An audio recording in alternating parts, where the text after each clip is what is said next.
Hello दोस्तों, स्वागत है आप सभी का आज की इस न्यू लेक्चर में। आज की इस न्यू लेक्चर में जो है हम लोग प्रश्नावली 1.1 के जो है उदाहरण को देखने वाले हैं। यदि आपने पिछले जो है वीडियो नहीं देखा है परिचय का, तो आप जा करके जरूर से देखिएगा। आज जो है हम लोग प्रश्नावली 1.1 के जो है उदाहरण के प्रश्न देखने वाले हैं। आपके सामने पहला जो प्रश्न दिया हुआ है, देखिए अगर आपने पिछला वीडियो देखा है तो इसे आप आसानी से कर पाएंगे। ये जो है इसमें ये नहीं बतलाए थे, इसके आगे वाला जो प्रश्न उदाहरण नंबर 2 है ये बतला दिए थे। ये जो है हमारा अलग टाइप का क्वेश्चन है, तो इसको समझेंगे हम लोग कैसे बनाएंगे। ठीक है, तो आपसे कह रहा है यहाँ पे उदाहरण नंबर 1 दिया है, कह रहा है संख्याओं 4 के पावर जो है n पर विचार कीजिए। जहाँ n क्या है जी, प्राकृत संख्या है, और हमने बतलाया था प्राकृत संख्या क्या होती है, गिनती की जितनी भी संख्या है उसे हम लोग प्राकृत संख्या कहते हैं, जैसे 1 2 3 4 5। ठीक है, तो यहाँ पे देखिए प्राकृत संख्या है, तो कह रहा है कि जांच कीजिए कि क्या n जो है का कोई ऐसा मान है जिसके लिए जो है 4n का घात जो है 4n जो है घात है अगर 4 का, तो अंक शून्य पर समाप्त होगा कि नहीं। इसके कहने का मतलब है अगर 4 की जगह पर यहाँ n है, यहाँ पे जो उसका घात है उसका घात n है, अगर n के जगह पर हम कोई प्राकृत संख्या जैसे 1 ले 2 ले 3 ले डैश डैश कोई भी प्राकृत संख्या ले, तो क्या ऐसा आएगा कि इसके इकाई स्थान पे, यानी कि इकाई स्थान पे यहाँ कोई भी संख्या है, दहाई सैकड़ा पे कोई भी संख्या है, लेकिन इकाई स्थान पे क्या 0 आएगा? तो यही हम लोगों को बतलाना है। तो देखिए कोई भी संख्या के इकाई स्थान पे एक ही कंडीशन में 0 आता है, या तो आप 2 गुने 5 कर ले, 2 गुने 5 कर ले, क्योंकि 5 गुना कितना होता है 10 होता है, और 10 में किसी भी संख्या में गुना कीजिएगा 10 से, तो क्या होगा जी, उस संख्या के इकाई स्थान पे 0 आएगा ही आएगा। यानी कि आप इधर कोई भी संख्या लीजिए, 5 अगर लेते हैं तब भी आप 10 से अगर गुना कीजिएगा तो 50 आएगा। ठीक है, 6 लेते हैं, अगर 6 से 10 में गुना की 6 से 10 में गुना कीजिएगा तो 60 आएगा। ऐसे आप कोई भी संख्या यहाँ पे इसके जगह पर कोई भी संख्या रख सकते हैं, इसके जगह पर कोई भी संख्या रखिएगा, लेकिन आपको 10 रखिएगा। अगर उसके जो है आभाज्य गुणनखंड में अगर 10 आएगा, यानी कि 2 गुने 5 आएगा, तभी जो वो संख्या जो है इकाई स्थान पे समाप्त होगी, यानी कि उसके इकाई स्थान पे क्या आएगा जी, 0 आएगा। तो देखिए यानी कि ये कन्फर्म है कि अगर कोई भी संख्या के जो है इकाई स्थान पे लास्ट में 0 आता है, तो वो संख्या में 2 और 5 अनिवार्य रूप से शामिल होगा, क्योंकि वहीं जो उसके इकाई स्थान पे क्या ला सकता है जी, 0 ला सकता है। ठीक है, अब देखिए हम लोग इसको सॉल्व कैसे करेंगे, यहाँ पे ध्यान दीजिएगा जी। लिखेंगे यहाँ पे हल। यदि किसी संख्या के अभाज्य गुणनखंड में, क्या चीज जी, किसी संख्या के अभाज्य गुणनखंड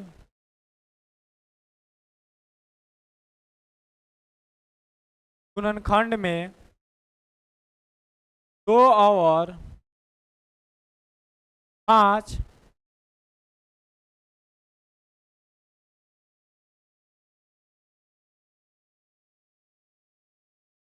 अनिवार्य रूप से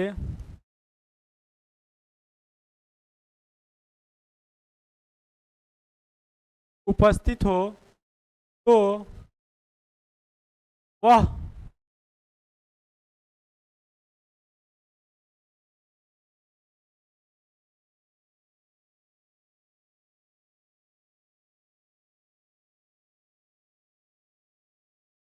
वह अंक शून्य पर समाप्त होगा। हमें क्या करना है जी, कुछ नहीं करना है, इसका अभाज्य गुणनखंड करके देखेंगे। अगर इसके अभाज्य गुणनखंड में जो है 2 और 5 दोनों आना चाहिए, 2 का घात कितना भी हो सकता है, 2 का घात 1 आए या 5 का घात 1 आए, 5 का घात 2 आए या 2 का घात 4 आए, इससे कोई मतलब नहीं है, लेकिन 2 और 5 अनिवार्य रूप से आना चाहिए जी। तो हम लोग क्या करेंगे, अगर 4 का घात जो है n का अगर हम लोग अलग अलग करते हैं, अभाज्य गुणनखंड करते हैं अगर 4 का, तो क्या होगा जी, 2 2, यानी कि यहाँ पे हो जाएगा 2 का घात 2। ठीक है, और यहाँ पे इसका भी घात कितना है, n है। अगर इसको हम लिखे तो 2, ठीक है, 2 का घात कितना हो जाएगा, 2n हो जाएगा। अगर देखा जाए तो इसमें क्या अनिवार्य रूप से नहीं आ रहा है, अगर कोई भी संख्या क्या है कोई भी संख्या यहाँ पे रख लीजिएगा, इस n के जगह पर कोई भी संख्या रख लीजिएगा प्राकृतिक संख्या, तो वो 0 नहीं आएगा क्योंकि इसमें 2 आ रहा है लेकिन 5 नहीं आ रहा है इसके अभाज्य गुणनखंड में। तो लिखेंगे इसके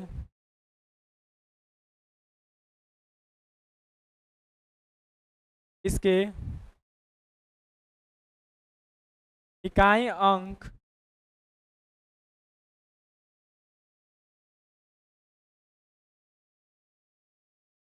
शून्य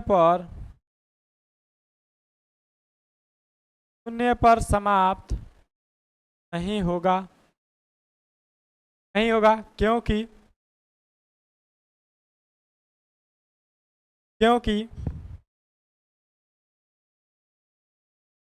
इसके अभाज्य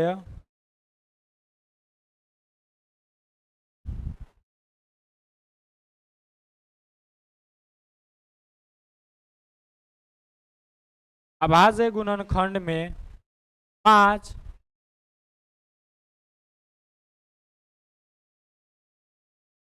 उपस्थित नहीं है। अतः n के किसी भी n कोई भी अगर रखते हैं, n के जगह पर कोई भी अगर संख्या रखते हैं तो क्या होगा जी, n जो है आपका 4 का घात कोई भी संख्या अगर रखते हैं तो वो शून्य पे समाप्त नहीं होगा। तो अतः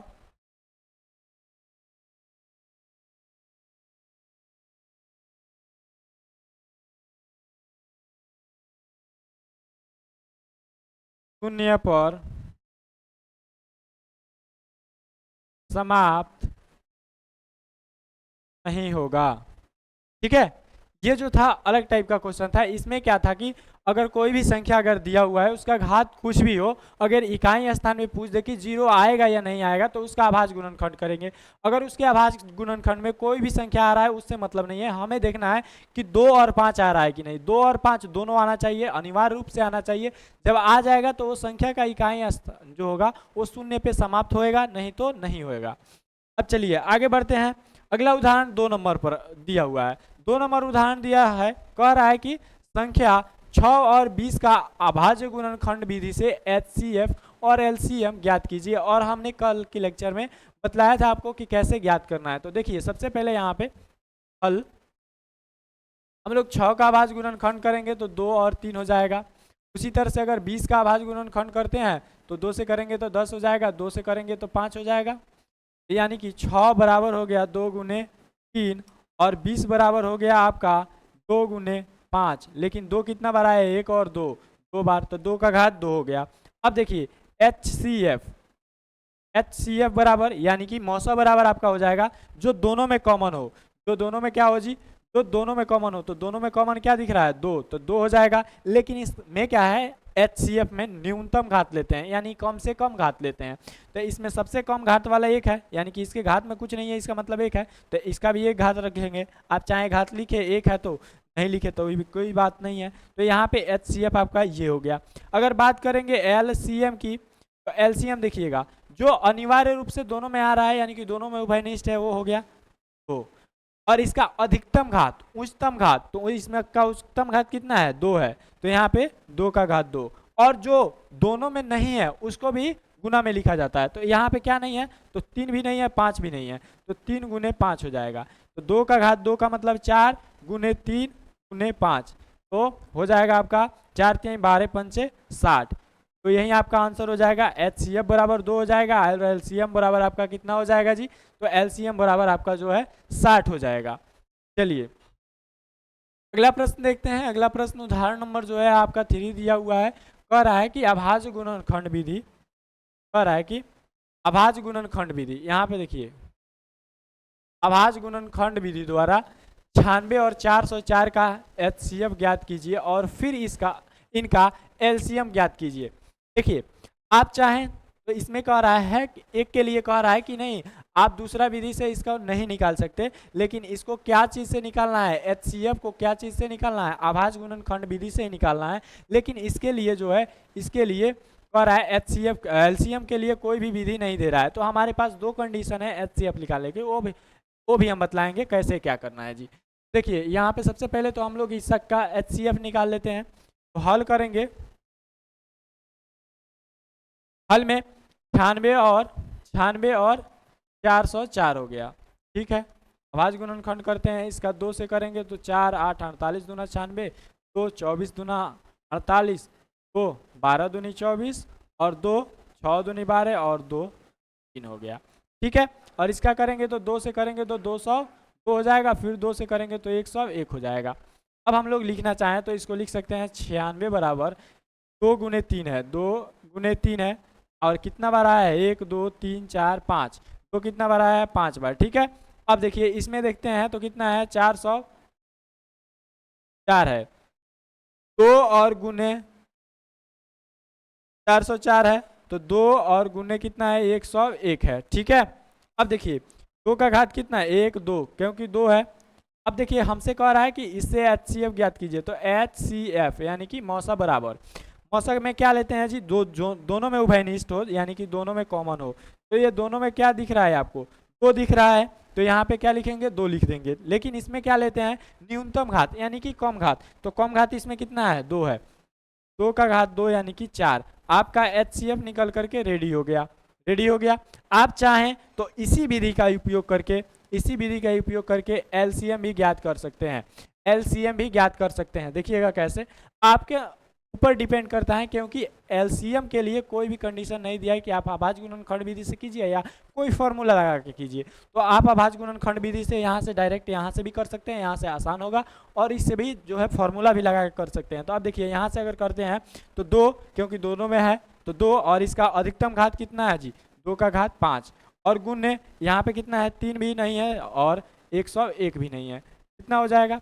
अब देखिए 2 का घात कितना है 2 का घात 5, 2 का घात 5 मतलब 2 गुने 2 गुने 2 गुने 2 गुने 2 गुने यहाँ पे 3 गुने 101 दिया है। अब देखिए 2 दूनी 4 दूनी 8 दूनी 16 दूनी 2 दूनी 4 4 दूनी 8 दूनी 16 दूनी 32 32 तिहाई हो गया आपका, 32 तिहाई यहाँ पे करना है, 32 तिहाई आपका हो गया कितना 3 दूना 6 और 3 तिहाई 9 96, और 96 में 101 से गुना करेंगे तो आपका आएगा 96 96। ठीक है, 96 96 आएगा। आप चाहें तो इस तरह से निकालिए, इस तरह से निकालिए, या आप जो है डायरेक्ट फॉर्मूला का उपयोग करते हैं। हम लोग जानते हैं फॉर्मूला, पहली संख्या गुने दूसरी संख्या बराबर होता है LCM गुने HCF के, ये बराबर है दोनों, तो आप पहले इसको लिख सकते हैं, इसको बाद में लिख सकते हैं, कोई दिक्कत नहीं आएगा। अब देखिए हमको LCM ज्ञात करना है, LCM को रखेंगे इधर, तो HCF इधर आकर के भाग करेगा, यानी कि पहली गुने दूसरी संख्या बराबर HCF आपका कितना है वो आपके भाग करेगा यहाँ आके। अब देखिए हमें LCM चाहिए, LCM हमारे पास पहली संख्या हमारे पास कितना है जी, पहली संख्या हमारे पास 96 है, दूसरी संख्या 404 है, तो पहली संख्या 96 गुने 404 है। और अब देखिए यहाँ पे हमारे पास HCF कितना निकाले हैं 4 निकाले हैं, तो यहाँ पे 4 देखिए हाई कटेगा 101 मर्त में, 101 में, फिर 96 में 96 से गुना, 96 में 101 से गुना करेंगे तो कितना हो जाएगा 96 96। यहाँ विधि से भी आप निकाल सकते हैं, क्योंकि हमारे पास पहली संख्या दूसरी संख्या और HCF तीनों पता था, इसलिए हमने फॉर्मूला से आप चाहे निकालिए या इस विधि से निकालिए, दोनों विधि सेम है। लेकिन हमने इसलिए बतलाया है क्योंकि यहाँ पे जो है पहले के लिए तो कंडीशन दिया हुआ है कि आप जो है किसका उपयोग करिए, तो अभाज्य गुणनखंड विधि का प्रयोग करिए, लेकिन दूसरा जो है आपका LCM के लिए कोई भी कंडीशन नहीं दिया है। तो जब कंडीशन दे तो उसी से निकालना रहता है, और जब कंडीशन नहीं दे तो आपको जो भी मेथड बांटा हो उससे निकाल सकते हैं। चलिए जी आगे बढ़ते हैं।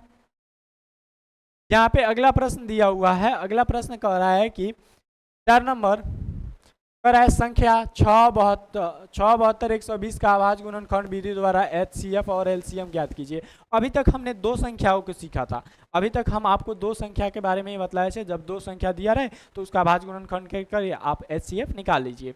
इसके लिए आप सीखते हैं 3 संख्या, अगर मान लीजिए कि 2 संख्या नहीं दे करके 3 संख्या दे दे, उस समय क्या कीजिएगा जी। देखिए यहाँ पे लिखेंगे हल, हल, और हमारे पास देखिए 6 है तो 6 का अभाज्य गुणनखंड, सेम वैसे पहले सबका अभाज्य गुणनखंड कर देना है, फिर 120 का अभाज्य गुणनखंड इसका भी। अब देखिए 2 का करेंगे 2 3 हो जाएगा, इसका करेंगे तो 2 से 36, 2 18 और आपका हो जाएगा 2 9 और 3 से 3 मर्द में। ठीक है, अब देखिए 120 का करेंगे तो 2 60 हो जाएगा, 2 से करेंगे तो 30 हो जाएगा, फिर 2 से करेंगे तो 15 हो जाएगा, 2 से करेंगे तो 15, और फिर यहाँ पे 3 से करेंगे या 3 से करते हैं तो यहाँ पे 5 हो गया। ठीक है, अब देखिए हम लोग लिखेंगे कैसे। यहाँ पे 6 बराबर हो जाएगा 2 गुने 3। अगर हम लोग 72 का लिखें तो 72 बराबर हो जाएगा 2 और 3 आया तो 2 गुने 3 इसमें भी होगा, लेकिन 2 1 2 3, 3 बार आया है 2, और यहाँ पे कितना बार आया है 3, 3 2 बार आया है। ठीक है, अब उसके बाद देखा जाए 120 का, 120 बराबर हमारे पास 2 और 3 और 5, इसमें क्या क्या आया है 2 2 3 और 5 आया है। 2 कितना बार आया तो 1 2 3, 3 बार आया है 2, और 3 और 1 कितना, ये जो है 5 आपका कितना बार आया है तो 1 1 बार आया है। ठीक है, अब देखिए, अब हमको जानते हैं हम लोग कि HCF निकालते हैं। अगर मान लीजिए पहले HCF बराबर, HCF में क्या होता है, जो अगर 3 को संख्या रहे तो तीनों में कॉमन होना चाहिए, तीनों के अभाज्य गुणनखंड में वो संख्या कॉमन होना चाहिए। तो इस तीनों में क्या कॉमन है जी, तो आपको दिखेगा यहाँ पे 2 कॉमन है, फिर से आपका 3 भी कॉमन है। ठीक है, 2 और 3 जो है दोनों कॉमन है, तो हम लोग पहले 2 गुने 3 लिखेंगे। अब देखेंगे इसका न्यूनतम घात, इन तीनों में देखेंगे तो इसमें सबसे न्यूनतम घात देखा जाए तो 2 का घात 1 ही है, अगर 3 में देखा जाए तो इसमें भी 1 ही है, लेकिन अधिकतम बात किया जाएगा तो 3 है, और यहाँ पे अधिकतम बात किया जाएगा तो 2 है, तो यहाँ पे तो 1 1 है, तो 3 दूना कितना हो जाएगा जी, 6 ही हो जाएगा। अब आते हैं किस पे जी, अब आते हैं आपके LCM पर। LCM जो आपका कॉमन है वो तो लिखा जाएगा ही 2 गुने 3, लेकिन इसका अधिकतम घात लिखा जाएगा, तो 2 का अधिकतम घात कितना है 3 है, और 3 का अधिकतम घात 2 है, गुने जो नहीं मिल रहा है वो भी लिखा जाएगा, यानी कि ये 5 भी लिखा जाएगा। अब देखिए 2 का घात 3 का मतलब 2 दूनी 2 का घात 3 गुने 2 गुने 2 गुने 2, और 3 का घात 2 बार मतलब 3 गुने 3 गुने 5। अब देखिए 2 दूनी 4, 4 दूनी 8, 8 3 का 24, 24 तिया कितना होता है 4 तिया 12, 24 तिया हो गया आपका 4 तिया 12, 1 3 दूना 6 1 72, और 72 में 5 से करेंगे 5 दूना 10 और 7 5 35 36, 360, यानी कि आपका 300 ये आपका 60 हो जाएगा। तो LCM और HCF जो है दोनों हमने किस विधि से ज्ञात किया, तो अभाज्य गुणनखंड विधि से ज्ञात किया।